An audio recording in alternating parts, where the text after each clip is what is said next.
Welcome to the Sinical Magazine podcast. My name is Danny Stygion, and I'm the publisher of Sinical.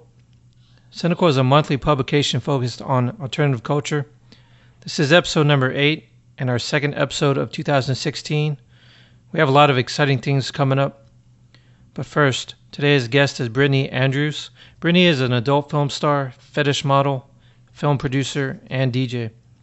I'm a big fan of Brittany's, and I was really happy to do this interview. Anyway, let's jump into it. Welcome to the Cynical Magazine podcast. Thank you for taking the time to do this. Thank you for having me today, Danny. First, can you tell our listeners, how did you get started in the adult film industry? Oh my. Well, I originally started, there's the adult films and then the adult entertainment industry. So I originally started off as a stripper. I'm from Milwaukee, Wisconsin. And then I started feature dancing all around the world. And as a feature dancer, the individuals that make the most money are the ladies that do magazines and films. So I've always kind of been that type of person where I'm like, if you're going to do something, do it well or do something different. So I then started doing magazines, and I did Cherry and High Society magazine. They had like a summer special or a spring break special in Jamaica. And at that time, I was thinking about doing adult films and kind of trying to figure out how to get into it. And it just happened to be that my roommate for that particular trip was Jenna Jameson. So I was originally supposed to be moving my mom. We were living in Texas to Hollywood, Florida. And I ended up calling her up from Jamaica to say that we were moving to Hollywood. And she was like, yes, I know. I'm like, no, Hollywood, California. So I ended up living with Jenna and Nikki Tyler back in the day for a bit. And I lived there for, I don't know, maybe like 6 months before then I moved my mom to California as well. And when you did feature dancing, what were some of the things you did to stand out? As far as feature dancing goes, oh my God, I did that from the time I was 19 to 33. And I mean, obviously over those years, it changed drastically from me being an absolute nobody living in Roach motels, doing like 24 shows a week at a very minimal price and driving everywhere, to, staying at extremely nice hotels and having a roadie and flying in first class. So, but as far as my shows were, I think, I'm not exactly sure how things are done today, but back then it was kind of like a lot of us had a lot of the same kind of shows. I had a fire show, I had a police show, I had a nurse show, I had a military show, I used, little baby pools, I had like a big wheel I used at one time. I spit fire. I mean, I did all of that shit over the years. I did paint shows. I did the cherries and the whipped cream and the baby oil and all of that stuff.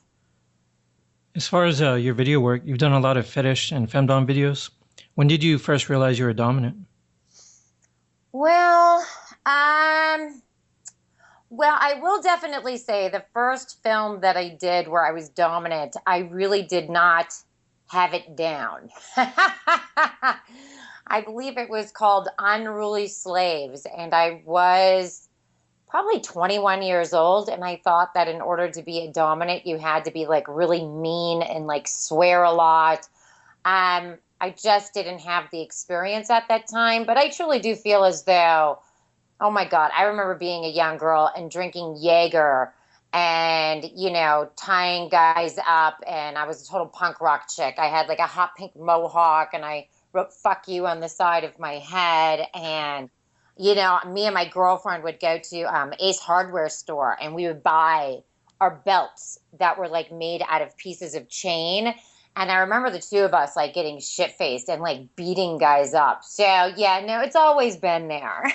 I just didn't really hone my skills until, I was able to do quite a few different films and really intellectually understand the art of dominance.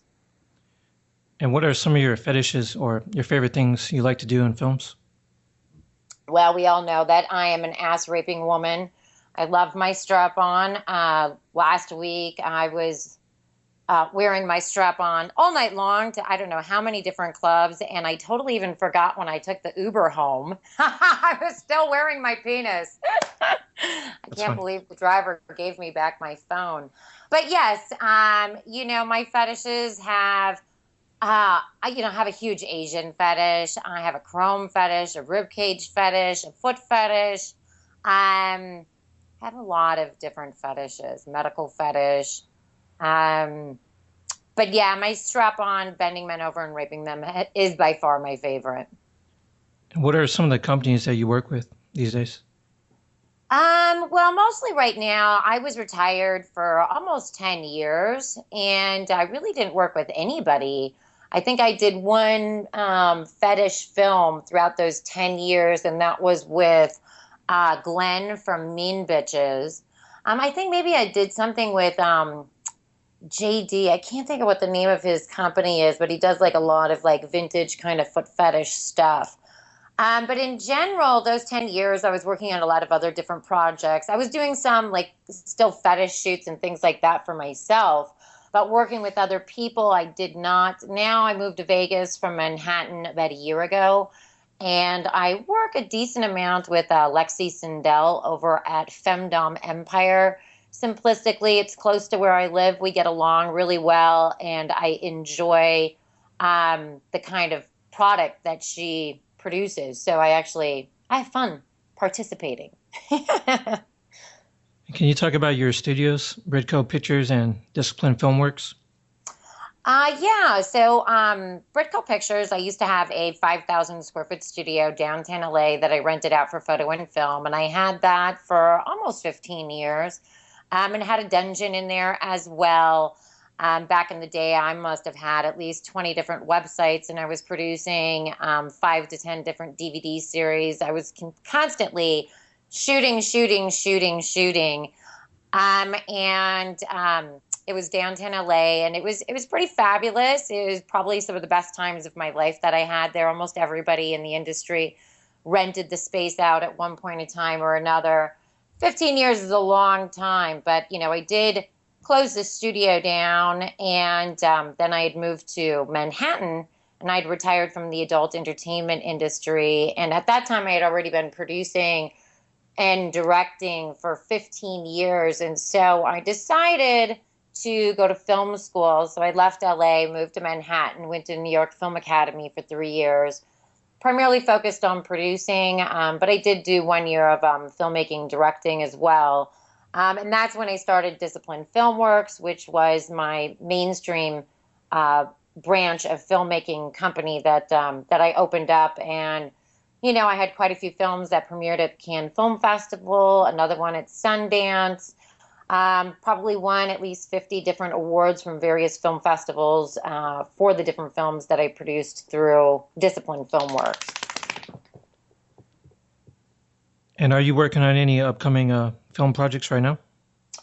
Yes, at the moment I've been working on a film called Standing 8, which it's about a professional boxer that ends up getting lupus. I myself have lupus, and so the director writer asked me to be part of the production team on it for lupus awareness, and being I do have it myself, and it's really made a lot of changes in my life. I was more than happy to jump in on the project and donate my time and help as much as possible. I want to talk about your DJing. When did you start becoming interested in that? Well, I mean, I've had my turntables since, oh my God, for probably 21 years. I've had my turntables. Oh, wow. So when I had the studio back in the day, I had my own like DJ set up. I had my turntables, I had my mixer, the whole thing. And I used to have a lot of DJs that would spin at my studio for different events. And I was a total hardcore rave chick girl starting from the early 90s. So, I'd be on a little ecstasy or something, and it'd be, 1 o'clock in the afternoon, and I'd kind of dick around with it here and there. I had a lot of friends that were DJs that, we would just hang out and being it was my own equipment, I played with it and I knew how to use it, but, in the 90s, I was not thinking about being a DJ. It was just something that I enjoyed that was kind of fun. But then, it was after I'd finished film school and I was producing films that I had a girlfriend of mine, Galena, that had been telling me for years that, I should do the DJ thing because I just always had a really amazing collection of unique kind of tracks and albums that I had found when I was traveling like all over the world. And she just said that I had such, really great taste and selection of my music that it should be something that I would think about. And I have a girlfriend of mine that I've known for about 20 years. That's a DJ booking agency.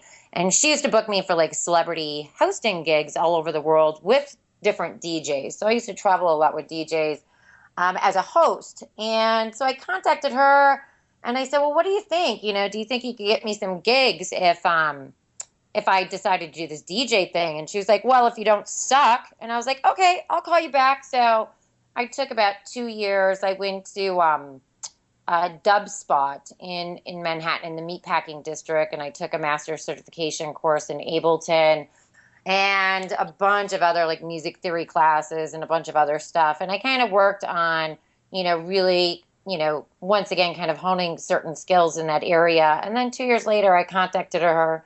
And now she is my exclusive agent with Scam Artist DJ Booking Agency, which is arguably like one of the top, if not the top booking DJ booking agency in the world right now.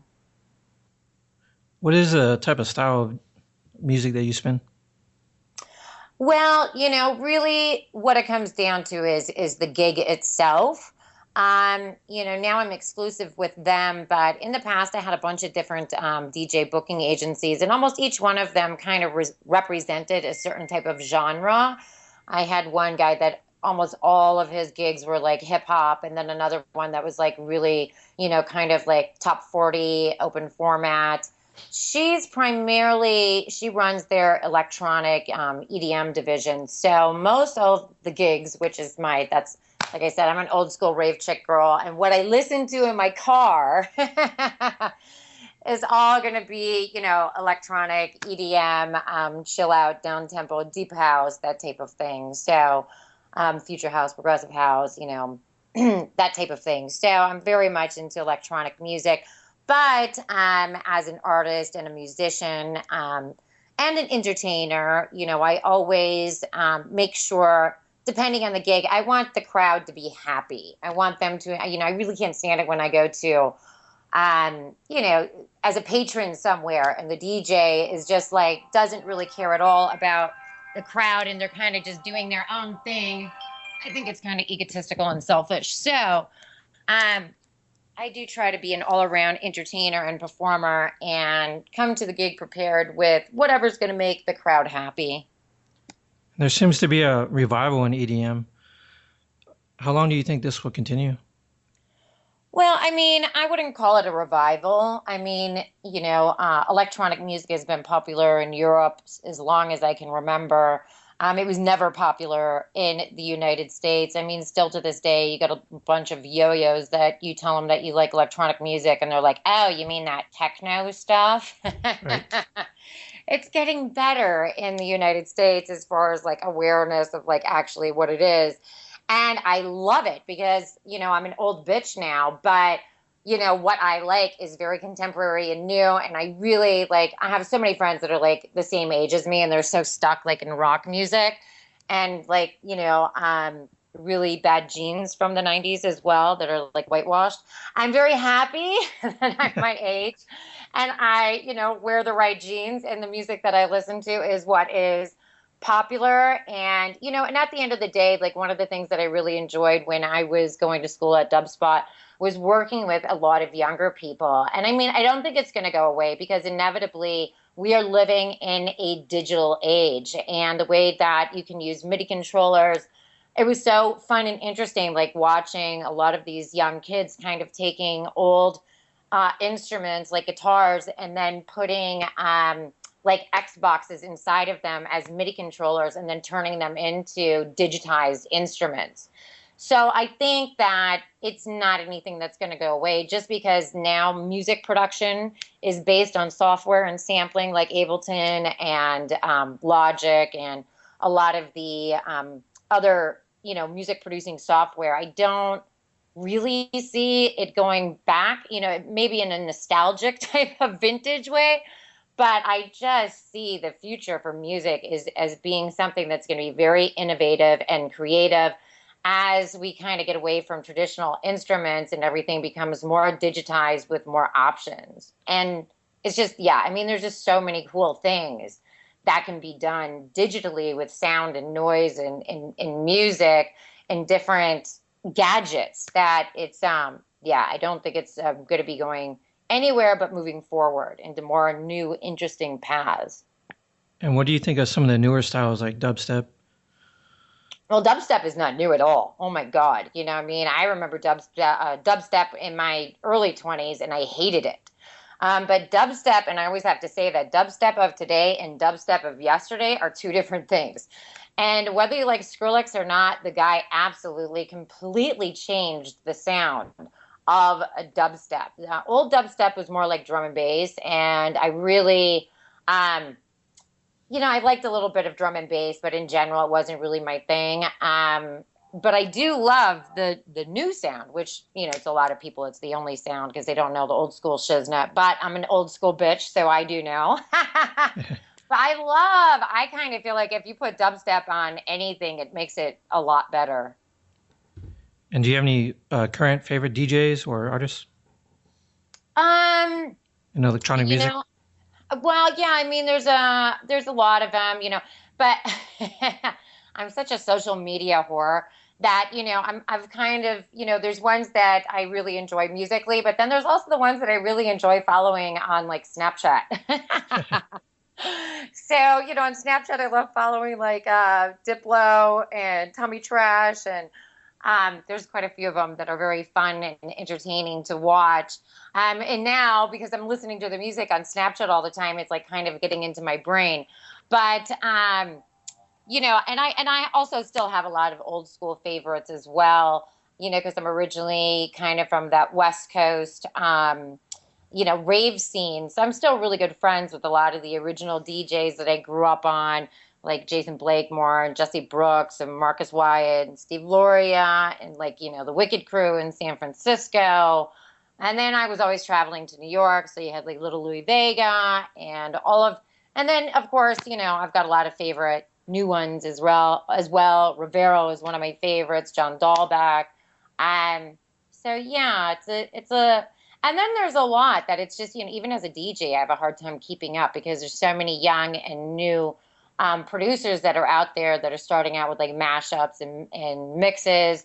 Um, but I find it to be very inspiring and entertaining. And I really absolutely, I love the music. So it's really easy for me to um, stay very interested in it. Just last night I was working on a new mix, and I recently put out a new track called Walking Away, where the vocals were with Craig David.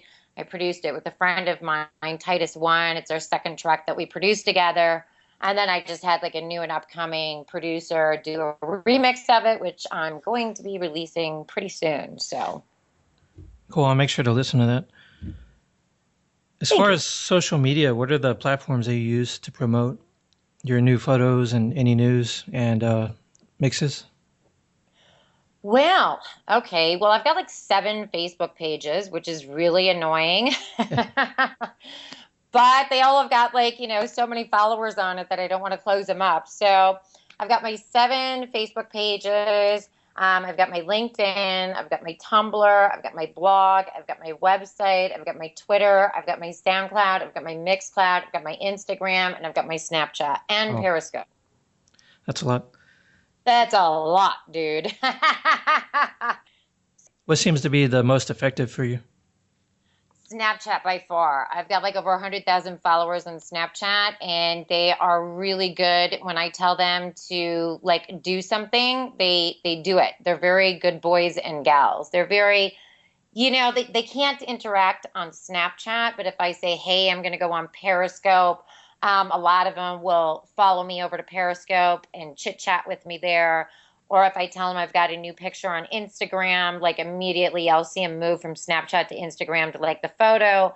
So even though I'm not able to interact with them through the platform of Snapchat, I think people really feel like they get to know you in a personal way from there. And so when you're interacting with them and you ask them to do things, they're more likely to do it than on a less personal kind of platform like Twitter or Instagram. My last question is, do you have any upcoming projects or events you'd like to mention? At this moment, I was just supposed to be going to India for DJing in India, but I didn't get my visa, so that's not happening. But I am working on some gigs for both AVN in January and Gavian, but we have not completed it. But my new mix is going to be out on my SoundCloud within the next couple of days. Right now, I just finished it last night, and I'm having it mastered right now.